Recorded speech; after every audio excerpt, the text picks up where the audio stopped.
Claudias, and I will be providing context of our students and class. So, our target class or students are adolescents from diverse set of cultures. They collectively have great curiosity and a wide range of interests.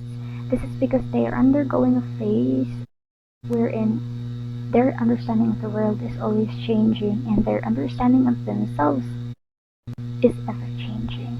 This is because they have a fair share of their collective background as adolescents. Furthermore, in class, they feel a need to comprehend the significance of activities, policies, and processes. Also, our students are a mixture of visual learners, auditory learners, reading and writing learners, and kinesthetic learners. On top of that, all enjoy a good laugh. They want to be liked and to fit in with their peers, maybe in a group. Furthermore, a good thing to remember is that our students want their emerging independence and autonomy to be respected.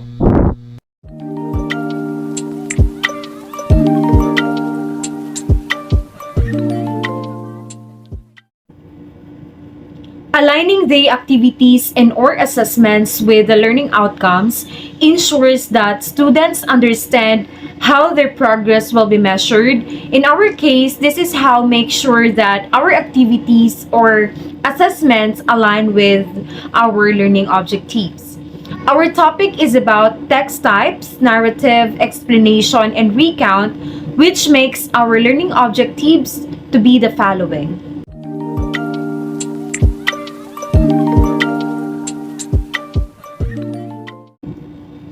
LO1 expects the learners to classify the different text types. This will be manifested in the application part of the lesson plan. This activity will require the class to be divided into two groups.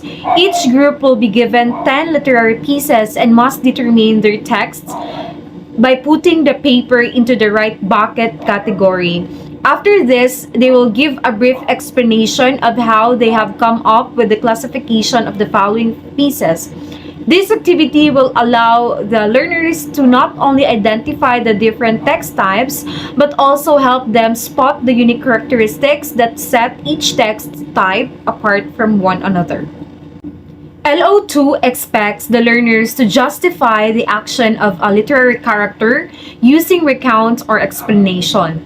This will be manifested in the assessment part of the lesson plan, where the students will be provided with a short story.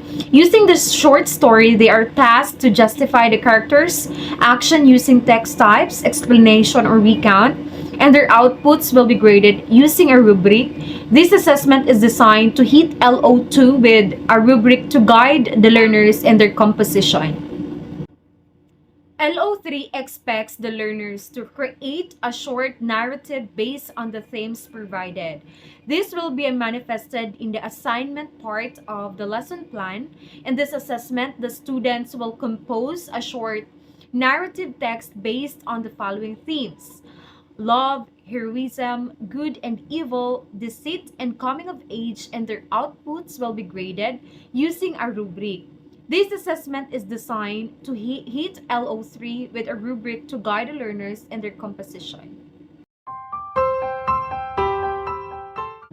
As a future literature teacher, I will be enthusiastic, flexible, and patient to adapt to new situations and to see my students' possibilities, willingness to find innovative relationships. Encourage and motivate students to successfully perform a task, and so is likely to increase a student's engagement in my lesson. I aspire to be a progressivist literature teacher, making school more interesting and useful by designing lessons that pique students' interest.